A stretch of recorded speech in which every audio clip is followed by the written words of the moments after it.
ശബരിമല സ്വർണ്ണക്കൊള്ളയിൽ വിവരങ്ങൾ ചോദിച്ചറിയാൻ നടൻ ജയറാമിന് E D summons അയച്ചു. അടുത്ത ചൊവ്വാഴ്ച ഇ ഡിക്ക് മുന്നിൽ ഹാജരാക്കണമെന്നാണ് നിർദ്ദേശം. അതേസമയം കട്ടിളപ്പാളികളുടെ സാമ്പിളുകൾ വീണ്ടും ശാസ്ത്രീയ പരിശോധനയ്ക്ക് അയക്കാനുള്ള നടപടി പ്രത്യേക അന്വേഷണ സംഘം തുടങ്ങും. കേസിൽ തന്ത്രി കണ്ഠരര് രാജീവര്, എൻ വാസു എന്നിവരുടെ ജാമ്യാപേക്ഷ കൊല്ലം വിജിലൻസ് കോടതി ഇന്ന് പരിഗണിക്കുകയും ചെയ്യും. മറ്റൊരു പ്രതിയായ ബെല്ലാരിയിലെ ഗോവർദ്ധന്റെ ജാമ്യാപേക്ഷ ഇന്ന് സുപ്രീം കോടതിയിൽ വരുന്നുണ്ട്. ഷഫീദ് റാവുത്തർ വിവരങ്ങളുമായി തിരുവനന്തപുരത്ത് നിന്ന്. ഷഫീദ്, അപ്ഡേറ്റ്സ്.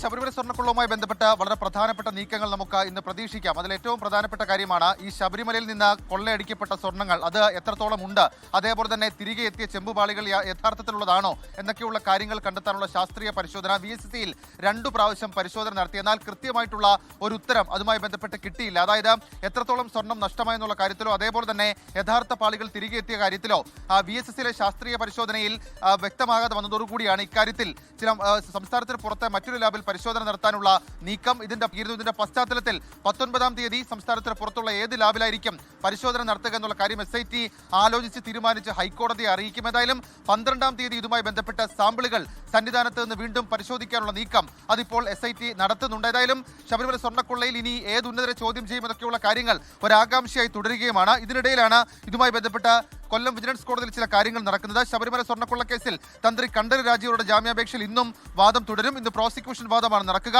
കട്ടിളപ്പാളി, ദ്വാരപാലക ശില്പ കേസുകളിലെ ജാമ്യ ഹർജികളിൽ ഒരുമിച്ചാണ് കൊല്ലം വിജിലൻസ് കോടതി വാദം കേൾക്കുന്നത്. അതേസമയം ദ്വാരപാലക ശില്പ കേസിൽ തിരുവിതാംകൂർ ദേവസ്വം ബോർഡ് മുൻ പ്രസിഡന്റും കമ്മീഷണറുമായിരുന്ന എൻ വാസുവിന്റെ ജാമ്യാപേക്ഷയും കൊല്ലം വിജിലൻസ് കോടതി പരിഗണിക്കുന്നുണ്ട് എന്നുള്ള ഒരു കാര്യം. മറ്റൊന്ന് സുപ്രീം കോടതിയിലെ വളരെ പ്രധാനപ്പെട്ട നീക്കമാണ്. ബെല്ലാരിയിലെ റൊദ്ദം ജ്വല്ലറി ഉടമ ഗോവർദ്ധന്റെ ജാമ്യാപേക്ഷ ഇന്ന് സുപ്രീം കോടതിയിൽ എത്തുന്നുണ്ട്. ജസ്റ്റിസ് ദീപാങ്കർ ദത്ത അധ്യക്ഷനായ ബെഞ്ചാണ് അപേക്ഷ പരിഗണിക്കുന്നത്. 2 കേസുകളിലും ജാമ്യം തേടിയാണ് സുപ്രീം കോടതിയെ ഗോവർദ്ധൻ സമീപിച്ചത്. നേരത്തെ ഹൈക്കോടതി ഗോവർദ്ധന്റെ ജാമ്യാപേക്ഷ തള്ളിയിരുന്നു.